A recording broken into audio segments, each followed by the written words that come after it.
Bonjour, moi c'est Vincent Desfaux, donc référent Génération Écologie pour La Réunion, pour les Outre-mer aussi. Et aussi donc dans le civil, je suis à la fonction publique territoriale où donc j'exerce des fonctions de chargé de mission pour la démocratie participative.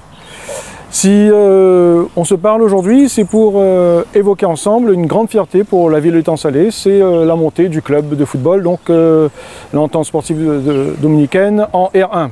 C'est la première fois depuis des décennies que le club avance, progresse et nous sommes fiers.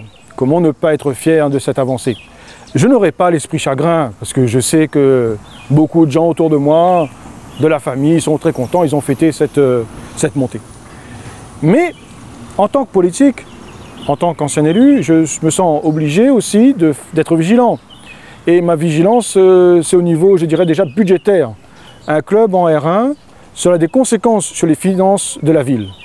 Et moi je demande au maire, d'ailleurs on a fait un article, un communiqué qui est sur notre blog, donc esse-overblog.fr, vous pouvez consulter, hein, il est libre d'accès bien sûr.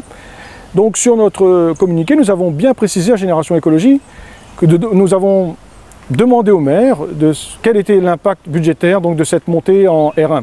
Parce qu'il ne faudrait pas que le contribuable étang-saléen paye le prix du club en R1.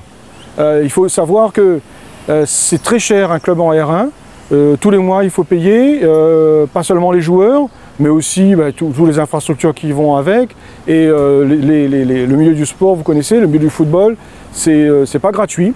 Et ce que je veux pas, c'est que les contribuables étang-saléens payent pour cette montée. Et aussi, surtout, il y a d'autres questions qui vont avec.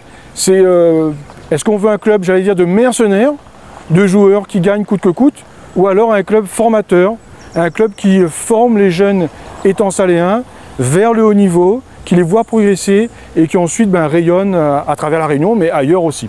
Donc ça, ce sont de vraies questions de fond. Est-ce qu'on va faire un club formateur, ou alors on prend une armée de mercenaires, des joueurs qui viennent d'ici ou là? Ça, c'est un choix politique à faire. En termes de politique sportive bien entendu, et aussi le coût donc sur les impôts comme je vous ai dit, et ensuite est-ce que c'est la vraie question, est-ce que le football, le club de R1, ce club va pas finalement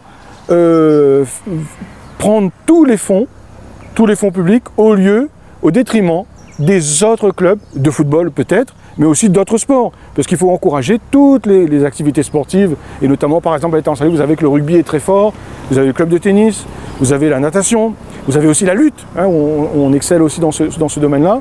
Donc je serai, à Génération Écologie, nous serons extrêmement vigilants sur les impacts de cette montée en R1 au niveau de la politique sportive, mais aussi au niveau financier, au niveau budgétaire, pour les comptes de la ville, pour les contribuables étang-saléens. J'avais une question pour monsieur le maire d'Étang-Salé. Il a fait venir un grand renfort de communication, de publicité, j'allais dire, un grand footballeur réunionnais, Guillaume Moirot, donc, qui a travaillé à la mairie de l'Étang-Salé. Son objectif, c'était, de Guillaume Moirot, de fonder, d'ouvrir une académie des sports. À l'heure, donc, justement, le club montre en R1, où nous, à Génération Écologie, on veut favoriser un club de jeunes de l'Étang-Salé qui excellent, qui soit de haut niveau. Où en est ce projet donc, qu'il avait communiqué à foison sur l'Académie des sports, sur cette école des sports pour favoriser tous les sports de haut niveau. Aujourd'hui, on est sans nouvelles. Et nous, les contribuables étang-saléens, on veut savoir où ça en est, cette Académie des sports pilotée par le grand footballeur Guillaume Moirot. C'est une question auquel le maire doit répondre.